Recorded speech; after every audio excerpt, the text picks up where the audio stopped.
الحمد لله نحمده ونستعينه ونستغفره ونؤمن به ونتوكل عليه ونعوذ بالله من شرور أنفسنا ومن سيئات أعمالنا من يهده الله فلا مضل له ومن يضلل فلا هادي له ونشهد أن لا إله إلا الله وحده لا شريك له ونشهد أن سيدنا وحبيبنا ومولانا محمدا عبده ورسوله أما بعد فأعوذ بالله من الشيطان الرجيم بسم الله الرحمن الرحيم واتل عليهم نبأ الذي آتيناه آياتنا فانسلخ منها فأتبعه الشيطان فكان من الغاوين وقال الله عز وجل في مقام الآخر إن الشيطان للإنسان عدو مبين صدق الله العظيم. قال الله تعالى عز وجل في شان حبيبه إن الله وملائكته يصلون على النبي يا أيها الذين آمنوا صلوا عليه وسلموا تسليما اللهم صل على سيدنا ومولانا محمد طب القلوب ودوائها وعافية الأبدان وشفائها ونور الأبصار وضيائها وعلى آله وصحبه وبارك وسلم. بلغ العلا بكماله كشف الدجى بجماله حسن جميع خصاله صلوا عليه وآله فإن من جودك الدنيا وذرتها ومن علومك علم اللوح والقلم. اللہ جل جلالہ وتم برہانہ وعظم شانہ کی حمد و ثنا سرکار فخر کائنات قائد المرسلین خاتم النبیین احمد مصطفیٰ جناب محمد مصطفیٰ صلی اللہ تعالیٰ علیہ وسلم کی بارگاہ میں ہدیتاً تحفتاً محبتاً اخلاصاً عقیدتاً درود و سلام کا نذرانہ پیش کرنے کے بعد رب عز و جل کا فضل، اس کا کرم، اس کی دیوی توفیق سے الحمدللہ جمعہ مبارک کا یہ برکت والا، فضلت والا، عظمت والا دن ہم گزار رہے ہیں. اللہ رب العزت آج کے دن کے صدقے ہم سب کی بخشش و مغفرت فرمائے اور دینی احکام پر ہمیں چلنے کی توفیق عطا فرمائے. بالخصوص شیطانی وار وسوسوں سے ہم سب کی حفاظت فرمائے. قرآن مجید میں اللہ رب العزت ارشاد فرماتا ہے ان الشیطان للانسان عدو مبین، بے شک شیطان جو ہے انسان کے لیے کھلم کھلا دشمن ہے. یعنی اس کی دشمنی بہت سخت ہے، اس کے وار بہت خطرناک ہے. اس کے وسوسوں سے اللہ رب العزت کی بارگاہ ہی کی وجہ سے بچا جا سکتا ہے. اور اس کے واروں میں سب سے اہم ترین وار ایمان کو کھینچنا ہے، کیونکہ وہ جانتا ہے، وہ سمجھتا ہے کہ مسلمان جب ایمان سے بے ایمان ہو جائے تو پھر اس کی کوئی عبادت قبول نہیں، پھر شب و روز اس کی رب عز و جل کے نافرمانی میں گزریں گے. اللہ رب العزت کی طرف سے اس پر لعنتوں کا نزول ہوگا.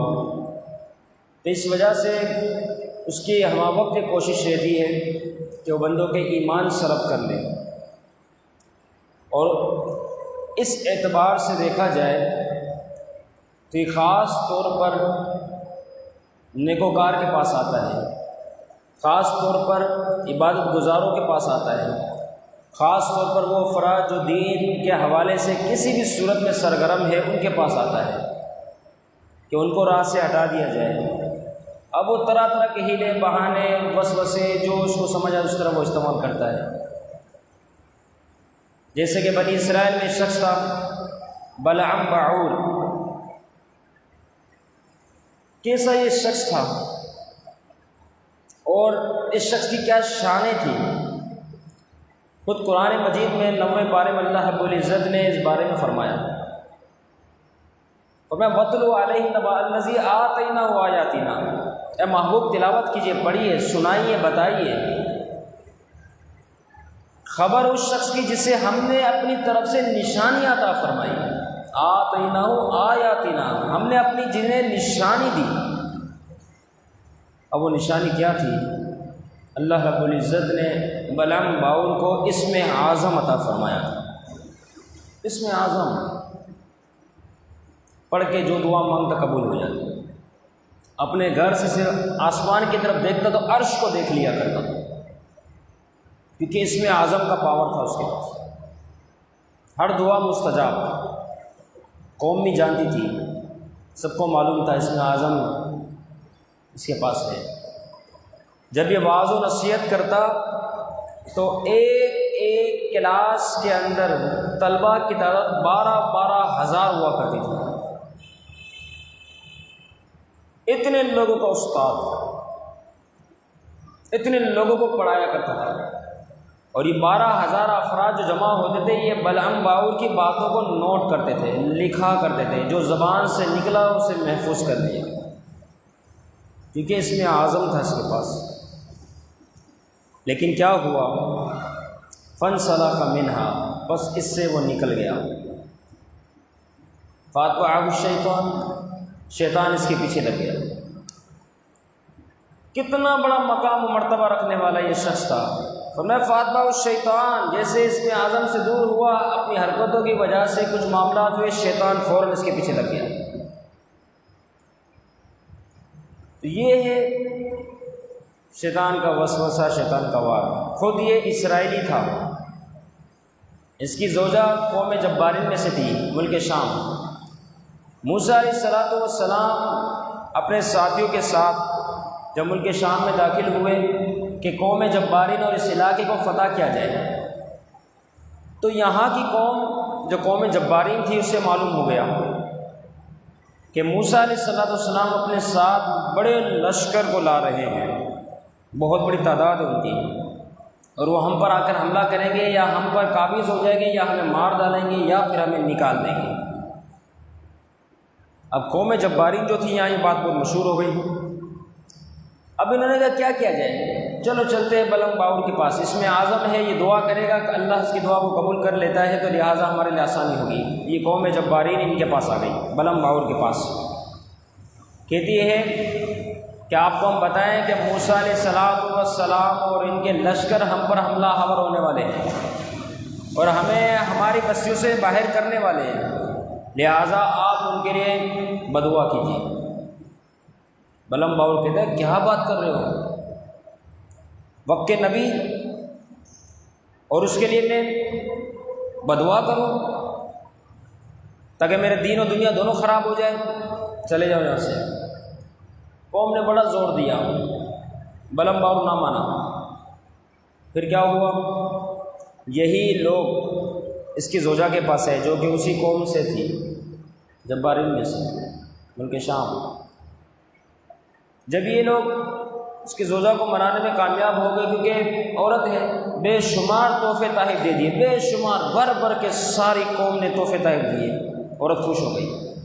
اب اس نے بلعام باعور کو سمجھانا شروع کیا، بلعام باعور کو سمجھاتی رہی، ایک وقت ہے اس نے کہا ٹھیک ہے میں استخارہ کر لوں، دیکھتا ہوں کیا جواب آتا ہے۔ جیسے استخارہ کیا، فوراً روک دیا گیا کہ ایسی غلطی نہ کرنا، منع آیا۔ اس نے اپنی قوم کو بتا دیا، اپنی بیوی کو بتا دیا کہ اللہ رب العزت کی طرف سے منع آیا ہے، موسیٰ علیہ السلام کے لیے بدعا کرے گا نہیں۔ لیکن فَأَتْبَعَهُ الشَّيْطَانُ، شیطان تو اس کے پیچھے پڑا تھا، کسی طریقے سے اسے دینی معاملات سے دور کیا جائے، اور زیادہ تحفے تحائف دیے گئے، اور زیادہ اس کی بیوی نے سمجھایا، آخر کا سمجھانے میں پھر وہ کامیاب ہوئی، تو بلعام باعور اب دوبارہ کہتا ہے کہ ٹھیک ہے میں دوبارہ استخارہ کر لیتا ہوں۔ حالانکہ آپ سمجھ لیں کہ استخارہ میں جو ایک مرتبہ جواب آ جائے تو وہ میرے خیال سے کافی ہوتا ہے۔ کچھ لوگوں کی عادت ہوتی ہے، یہاں استخارہ کروایا، ہاں جواب آیا، اچھی بات ہے۔ ایک جگہ استخارہ کرایا، نہ جواب آیا، سوچے یار یہاں نہ آیا، چلے فلاں بزرگ کے پاس چلتے ہیں، وہاں استخارہ کراتے ہیں۔ پھر وہاں گئے، وہاں ہاں آیا تو کہنے لگا ہاں ہاں ہاں آ گیا۔ تو پہلے جو نہ آیا تھا وہ کس کھاتے میں گیا؟ جب پہلے شخص کے بعد آپ کو بھروسہ اعتبار نہ تھا تو وہاں کیوں گئے؟ تو یہ ایک ہی بار آپ نے کروایا جس سے کروایا، یہ آزمائش نہیں ہوتی، آزمانا نہیں ہوتا۔ بعض لوگ اس طریقے سے علماء کو بھی آزماتے ہیں، اعوذ باللہ ثم اعوذ باللہ، یہ دنیا آخرت تباہ بربادی کرنے والے کام ہیں۔ ایک کے پاس گئے، اسے سوال کا جواب پوچھا، ہاں ٹھیک ہے۔ دوسرے کے پاس گئے، دیکھا نا یار رعایت نہیں ملی، دوسرے کے پاس چلے گئے، وہاں سوال کا جواب پوچھا، کچھ اور ملا، ہاں یہ صحیح ہے۔ جب آپ صحیح اور غلط کو خود فیصلہ کر رہے تو پھر کسی کے پاس کیوں جا رہے؟ کرے اپنی سوچ کے مطابق عمل، تاکہ قبر کے عذاب میں تیزی ہو جائے، اپنی قبر کو بھاری کر لیں، یہ ہو سکتے ہیں۔ تو ایک بار استخارہ ہوا بس کافی تھا، لیکن اب دوبارہ اس نے استخارہ کیا، اب اس میں کوئی جواب نہیں آیا۔ تو بلام اپنی زوجہ کو کہتا ہے، قوم جبارین کو کہتا ہے کہ اب کی بار استخارہ میں نہ ہاں نہ کچھ نہیں آیا، خاموشی۔ اب قوم نے اور زور دیا کہ اب اللہ رب العزت تمہیں منع نہیں فرما رہا، لہٰذا آپ جس کام کا ہم تمہیں کہتے ہیں وہ کر دیجیے۔ اب جو فاتبعہ شیطان تو پیچھے پڑا ہوا تھا سخت طریقے سے۔ پھر آخر کار اس شخص نے ایک پہاڑ کی جانب رخ کیا، وہاں پہنچا اور سب سے پہلے اپنی قوم کو دعا دینے کے لیے ہاتھوں کو اٹھایا، کیونکہ اس میں عزم تھا اس کے پاس۔ اب قوم کو دعا دینے کے لیے جیسے اس نے الفاظ ادا کیے تو قوم کے بجائے موسیٰ علیہ السلام اور موسیٰ علیہ السلام پر ایمان والوں کے نام آ جاتے ہیں۔ یعنی وہ دعا کرتا ہے اللہ قوم جبارین کو ترقی دے، فتح و نصرت دے، تو اس کی جگہ بدل اس کا موسیٰ علیہ السلام اور موسیٰ علیہ السلام کے چاہنے والوں کا نام آ جاتا ہے۔ وہ پریشان ہوتا ہے یہ کیا ہوا؟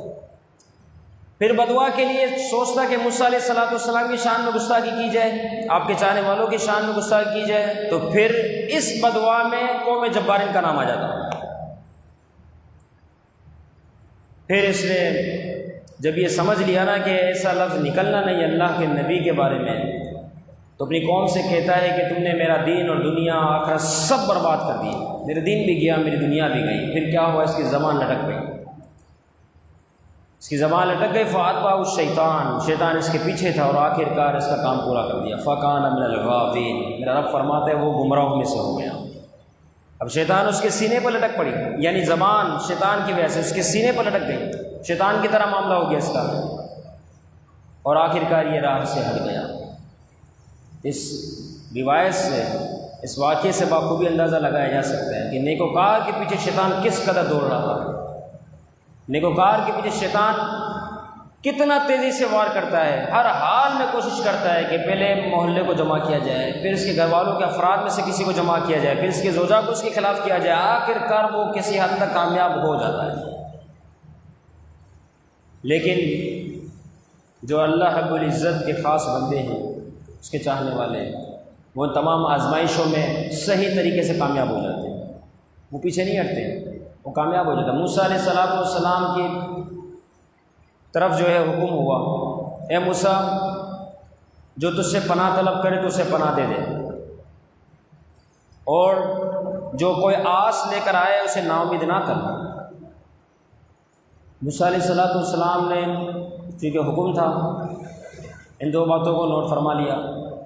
کچھ وقت کے بعد ایک جنگل میں آپ تشریف فرماتے کہ ایک کبوتر آتا ہے، آ کے سیدھے کندھے پہ بیٹھ گیا، اور موسیٰ علیہ السلام سے ہم ذبح ہوا، گفتگو کی، اے موسیٰ علیہ السلام میں امید لگائے آیا ہوں، مجھے اب پناہ دے دے، کیونکہ میرے پیچھے باز ہے جو مجھے مار ڈالے گا، آپ کی بارگاہ میں آیا ہوں، لہٰذا مجھے اس باز سے بچا دیجیے۔ اب موسیٰ علیہ السلام کو رب کا حکم یاد آ گیا کہ میرے رب کا حکم ہے کہ جو امید پر تیرے پاس آ جائے اس کو تو پناہ دے دے۔ اب یہ سوچ ہی رہے تھے کہ اچانک سے باز آ گیا، وہ الٹے کندھے پر آ کے بیٹھ گیا اور کہنے لگا اے موسیٰ علیہ السلام یہ میرا نوالا ہے، یہ اللہ نے مجھے رزق دیا ہے، اس رزق کے درمیان میں آپ نہ آئیے، اسے میرے حوالے کیجیے۔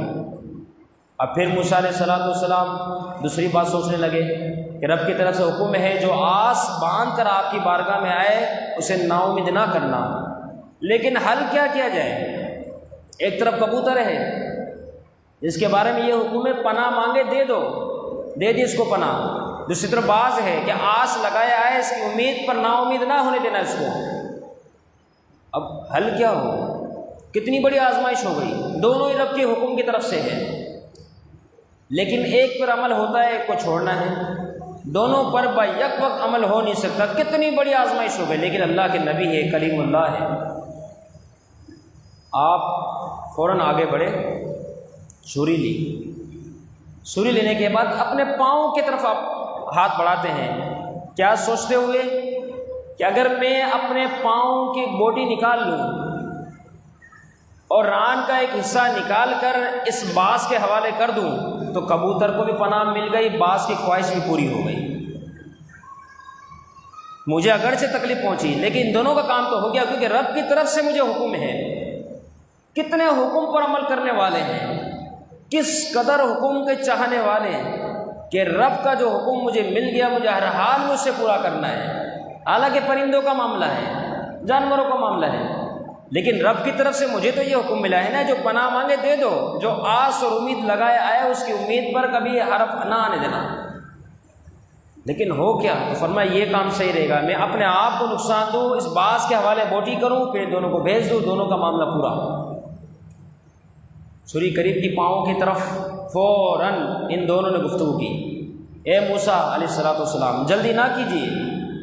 اب دونوں بات کر رہے ہیں ایک ساتھ، جلدی نہ کیجیے، ہم تو رب کی طرف سے آئے ہوئے فرشتے ہیں، ہم تو آپ کی آزمائش کے لیے آئے تھے اور آپ آزمائش میں سب سے پہلی پوزیشن پر آ گئے، پورا آپ آزمائش پر اترے، ہم تو اس لیے حاضر ہوئے تھے، اپنے آپ کو نقصان نہ دیجیے۔ تو یہ معاملہ سارا کہ رب کی طرف سے جو حکم مل گیا بندہ اس کے ماتحت چلا، یقیناً وہ کامیاب ہو گیا۔ اب بلم باعور کے بارے میں آپ نے سنا، کتنی بڑی تباہی اس کو مل گئی، حالانکہ اس میں اعظم کو جاننے والا تھا، گھر بیٹھے عرش کو دیکھ لیا کرتا تھا، لیکن حال کتنا برا ہوا، وجہ ہے کہ رب کے حکم سے جو ہٹا، قوم اور بیوی اہل خانہ دیگر افراد کی لالچ میں، یقیناً وہ تباہ برباد ہوا، وہ حقیقت میں راہ سے ہٹ گیا۔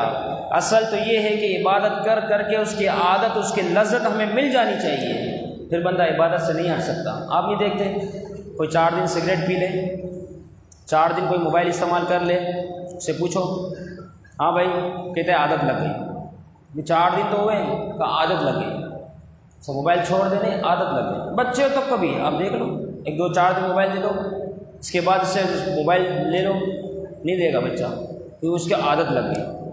تو ان چیزوں کی عادت ہمیں فوراً لگ جاتی ہے، لیکن ایک وقت سے ہم نماز پڑھتے ہوئے آ رہے ہیں، کبھی نماز کی عادت تو لگی نہیں۔ رمضان مبارک کے پورے مہینے میں قرآن مجید کی کثرت کے ساتھ تلاوت سنی گئی، لیکن رمضان کے بعد اس کی عادت تو لگی نہیں۔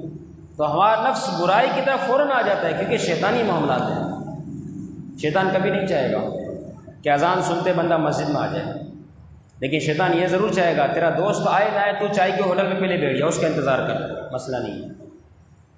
شیطان ان خرافات کو فوراً ڈالے گا، تیرا ساتھ والا صبح 10 بجے دکان کھولتا ہے، تو 9 بجے کھول لے، 1 گھنٹہ پہلے کھول، کسٹمر ہوتے ہیں تیرا فائدہ ہوگا۔ لیکن شیطان کبھی یہ نہیں چاہے گا کہ تیرا دوست فجر جماعت سے پڑھتا ہے، تو بھی جماعت سے پڑھنے والا بن جا۔ تو جہاں تک اس کی کوشش ہوتی ہے، وہ پوری چاہت کے ساتھ، پوری لگن کے ساتھ شیطان بندوں سے اس کے نیک اعمال کو دور کرتا ہے۔ 3 دوست حج کے لیے گئے، اب دیکھیں شیطان کہاں تک حملے کرتا ہے۔ تینوں دوست سے نیکوکار ہے، پیدل سفر ہے، غیر مسلموں کی آبادی آئی، وہاں پر تینوں نے قیام کیا۔ ان میں ایک شخص ایسا تھا جس کی ایک نظر ایک لڑکی پر پڑی، اب اس کو وہ چاہنے لگا، جا رہے تھے اچھے کام کے لیے حج پر، درمیان میں واقعہ ہو گیا۔ اب وہ ایک دوست دیگر دوستوں کو کہتا ہے کہ آپ لوگ پہنچیں، آگے بڑھیں، میں 1-2 دن کے بعد یہاں سے نکلتا ہوں، آپ اپنا سفر جاری رکھیں، مجھے کچھ کام یاد آ گیا۔ اب وہ دونوں نیکوکار تھے، وہ ٹھیک ہے دوست تھے، کچھ کام یاد آ گیا ہوگا، ہم تو آگے نکلے، وہ پیدل حج کی طرف اس غیر مسلموں کی بستی کو چھوڑا آگے بڑھے۔ اب یہ شخص اس لڑکی کا پیچھا کرتے ہوئے آخرکار اس کے گھر تک پہنچا، اس کے باپ کو کہتا ہے کہ میں آپ کی لڑکی سے شادی کرنا چاہتا ہوں، لہٰذا اس رشتے کو آپ قبول فرمائیں۔ اس کے باپ نے کہا کہ تم میری بیٹی کا مہر ادا کر ہی نہیں سکتے۔ اس کا مہر بہت بڑا ہے، کیونکہ وہ اس کا باپ تھا، لڑکی کا سمجھ گیا تھا کون ہے، یہ تو کوئی نیکوکار شخص لگتا ہے، دیندار لگتا ہے، مذہبی لگتا ہے، عبادت گزار لگتا ہے، کہا تم اس کا مہر نہیں دے سکتے۔ اس نے کہا آپ مہر کا اعلان کریں، مجھے بتائیں، میرا کام ہے اس کو ادا کرنا۔ باپ نے پھر کہا نہیں دے سکتا، اس نے پھر کہا نہیں میں دوں گا، ضد پر آ گیا۔ اچھا مہر دے دوں گا، پھر تو آپ کی رضامندی ہے؟ اس نے کہا پھر کوئی مسئلہ ہی نہیں ہے، اچھا مہر کیا ہے بتا دیں۔ اب اس لڑکی کے والد نے کہا اس کا مہر یہ ہے کہ یہ چونکہ جس مذہب پر ہے تمہیں بھی اسی مذہب پر آنا ہوگا۔ الیاذ باللہ، شیطان کا حملہ دیکھا۔ آج بھی ہمارے معاشرے میں بد مذہبوں کی لڑکیوں سے، عورتوں سے نکاح آسانی سے کر لیا جاتا ہے، کتنی بڑی حیرانگی کی بات ہے۔ اور پھر نیت یہ ہوتی ہے کہ ہم اس کو درست کر لیں گے، سدھار لیں گے۔ کیا گارنٹی ہے آپ کو سدھرے ہوئے رہو گے؟ لڑکی کی محبت تو بڑی خطرناک ہے، وہ تو ہو سکتا ہے آپ کو بدل ڈالے۔ جب یہاں تک آپ کو قدم اٹھانے پر مجبور کر دیا ہے تو آگے سے بڑے بڑے قدم اٹھا لیں گے۔ ابھی حال ہی میں نے ایک واقعہ سنا، ایک شخص نے بد مذہب کی شادی کی، اس کا پورا گھرانہ اہل سنت والا، الحمدللہ یہ خود بھی اہل سنت والا تھا، صحیح العقیدہ سنی مسلمان۔ ابھی 2-3 دن پہلے کی بات ہے، بلکہ اتوار کی بات ہے۔ ہاں میں حیران ہوں اس بات کو سن کے، یقین بھی نہیں آ رہا تھا، لیکن یقین تو کرنا تھا جس کی طرف سے بتایا جا رہا ہے۔ اس نے غالباً ایسا ہوا ہوگا کہ بد مذہب کی لڑکی سے اس کا نکاح ہوا۔ اب اس کے بعد اس کے اپنے عقائد بھی بدل گئے، الیاذ باللہ، نیاز، مزارات، دیگر سارے معاملات سب سے دور ہیں، حالانکہ پورا صحیح سنی بندہ تھا۔ تو یہ لڑکیوں کی اس قسم کی محبتیں بندے کو تباہ کر دیتی ہے۔ شروع میں تو سمجھایا جاتا ہے کہ ایسے کام نہ کرو، بد مذہبوں سے دور رہو، ان کی دوستی، ان کی صحبت بہت زیادہ نقصان دینے والی ہے، کیونکہ شیطان تو چاہتا ہی ہے تم ان سے صحبتیں کرو، ان کے جیسے بن جاؤ، وہ تو چاہتا ہی ہے۔ تو آخرکار اس شخص کا بھی یہ حال ہوا کہ اس نے جو ہے کچھ اور خیال کیا اور اس نے سوچا کہ اس سے میں نکاح کر لیتا ہوں، الیاذ باللہ ثم الیاذ باللہ، اس کا مذہب اختیار کر لیا۔ کچھ وقت کے بعد اس کا انتقال ہو گیا۔ اب وہ دو جو اس کے ساتھ تھے وہ حج کی طرف چلے گئے تھے، وہ حج ادا کر کے واپس آئے۔ جیسے یہاں تک پہنچے، سوچا کہ اب اس علاقے میں ہم پہنچتے ہیں، وہ دوستوں میں ملا ہی نہیں، پوچھے کیا حال احوال ہے۔ تو انہوں نے اس بستی میں آ کے پوچھا کہ میرے دوست کا کیا حال ہے، لوگوں سے معلومات کی، فلاں طریقے سے یہ حلیہ بتایا کہ ہم 3 دوست آئے تھے، ایسا ایسا تھا۔ تو کہا اس کا تو انتقال ہو گیا۔ کہا اچھا چلو اس کی قبر پہ لے چلو۔ کہا اس کے بارے میں ہم آپ کو کیا بتائیں، اس نے ایک لڑکی کی وجہ سے اپنے مذہب کو بدل دیا، لڑکی کی محبت کی وجہ سے کفر پر آ گیا وہ، تو الیاذ باللہ، اور کفر پر ہی اس دنیا سے گیا۔ اب وہ 2 دوست بہت پریشان ہو گئے، بہت زیادہ، یہ کیا کیا اس نے، کیسی حرکت کر دی۔ اب دیکھیں شیطان ایمان کتنے آسان طریقے سے اس کا کھینچا۔ آخرکار پھر وہ اس کی قبر تک پہنچے، دیکھا ایک عورت ہے، 2 بچے ہیں، رو رہی ہے۔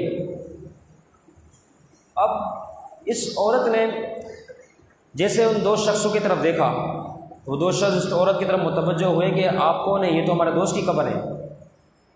تو وہ عورت کہتی ہے کہ یہ وہی ہے جس سے میرا نکاح ہوا تھا، یہ 2 بچے بھی اسی کے ہیں۔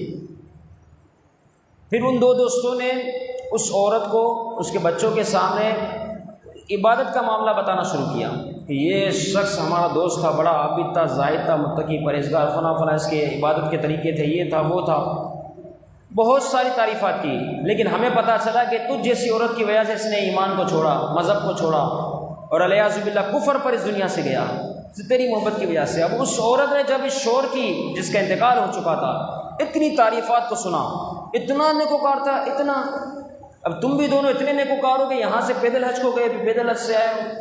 جب یہ ساری باتیں سنی تو اس پر، اس کے دل پر اسلام کا اثر ہوا۔ اس عورت نے موقع پر کلمہ پڑھا اور مسلمان ہو گئی۔ لکھنے والوں نے لکھا کہ اللہ کی خفیہ تدبیر سے ہمیشہ بچتے رہو۔ اس نے ساری زندگی عبادت میں گزاری، خاتمہ اس کا کفر پر ہوا۔ شیطان نے آسانی سے اس کا ایمان اس عورت کی، اس لڑکی کی محبت کی وجہ سے چھین لیا، اور یہ کچھ نہ کر سکا، کفر پر اس دنیا سے گیا۔ ساری عبادت حبطت اعمالہم، ساری عبادت ضائع ہو گئی۔ اور یہ عورت جس نے اپنے شوہر کی تعریفات سنی، کتنا بڑا عابد تھا، متقی تھا، پرہیزگار تھا، حالانکہ جا سکا، اس کی وجہ سے تو اس نے ایمان کب سے پیچھے ہٹا تھا، اس عورت کی وجہ سے۔ لیکن اللہ رب العزت نے اس عورت کو اس کے سابقہ شوہر کی عبادت کی وجہ سے اللہ نے اسے ایمان کی دولت عطا فرما دی۔ نتیجہ کتنا برعکس ہو گیا۔ تو یہ ہے رب کی خفیہ تدبیر۔ لہٰذا ایمان کی سلامتی، ایمان کی حفاظت، اس حوالے سے ہمیشہ بھر بھر کے دعائیں کرتے رہیں کہ اللہ تعالیٰ ایمان کی حفاظت فرمائے، ایمان کی سلامتی فرمانا۔ شیطان بالکل اس حوالے سے موجود ہے، اس لیے لکھنے والوں نے لکھا کوئی یہ نہ کہے کہ میں نیکوکار ہوں، بلکہ اپنے آپ کو عبادت میں مشغول رکھے۔ یہ تو حضرت سیدنا عائشہ صدیقہ رضی اللہ تعالیٰ عنہ سے اس بارے میں سوال ہوا تھا، فرمایا آدمی گناہ گار کب ہوتا ہے؟ احیاء العلوم کے اندر بھی موجود ہے، کب گناہ گار ہوتا ہے؟ اما عائشہ صدیقہ رضی اللہ تعالیٰ عنہا نے فرمایا کہ جب بندہ اپنے آپ کو نیکوکار جان لے۔ یہ خود پسندی، اپنے آپ کو اہم جاننا، یہ سب سے بڑا شیطان کا خطرناک مہلک زہریلا ہتھیار ہے۔ اپنے آپ کو بڑا جاننا، میں بڑا علم والا، میں بڑا فقیر، میں بڑا عالیشان، میں پتہ نہیں کیا کیا اپنے آپ کو، فرمایا نہیں، یہ سب سے بڑا خطرناک وال ہے۔ فرمایا بندہ گناہ گار ہی اس وجہ سے ہوتا ہے کہ اپنے آپ کو نیکوکار جان لے، کیونکہ اب تو اس کو شیطان اس پر حملہ کرے گا، اس کو آسانی سے راہ سے ہٹا دے گا، کیونکہ اس نے اپنے آپ کو بہت بڑا سمجھ لیا۔ جب برتن بھر جاتا ہے نا، اس کے بعد اس میں گنجائش نہیں دیتی۔ اس لیے عبادت کے معاملات ہو، نیکوکاری کے معاملات، اس میں اپنے آپ کو خالی رکھیں، ہمیشہ بڑھتے چلے جائیں گے۔ اور ساتھ یہ فرمایا مخلص کون ہے؟ حضرت یعقوب مخفوف رحمہ اللہ فرماتے ہیں، فرمایا مخلص وہ ہے جو اپنی نیکیاں اس طرح چھپائے جس طریقے سے اپنے گناہوں کو چھپاتا ہے۔ گناہ کیسے چھپائے جاتے ہیں؟ کوئی دیکھ نہ لے، کوئی سن نہ لے، کسی کو معلوم نہ ہو، میں چھپاتا رہوں۔ فرمایا اسی طرح اپنی نیکیوں کو بھی چھپائیں، کبھی بھی کسی ایک بھی نیکی کو لوگوں کے سامنے ظاہر نہ کرے کہ میں یہ بھی کرتا ہوں، میں وہ بھی کرتا ہوں، میں یہ بھی کرتا ہوں۔ فرمایا وہ شخص کامیاب ہے۔ اور نیکیوں کو یاد رکھنا، گناہ کو بھول جانا سب سے بڑی ناکامی ہے، سب سے بڑی ناکامی۔ کامیاب کون ہے؟ فرمایا کامیاب وہ ہے جو اپنے گناہوں کو یاد رکھے، نیکیوں کو بھول جائے، کیونکہ نیکیوں کا صلہ رب کی بارگاہ میں ملنا ہے۔ نیکیوں کو کر کر کے بندہ بھولتا رہے، لیکن گناہ یاد رکھے، کیونکہ یہ گناہ یاد رہے گا بندہ شیطان سے بھی بچے گا، ساتھ توبہ استغفار بھی کرے گا۔ اللہ تعالیٰ ہم سب کو ان باتوں کو یاد رکھنے کی توفیق عطا فرمائے اور ان واعظ و نصیحت والی باتوں پر عمل کرنے کی توفیق عطا فرمائے۔ وما علینا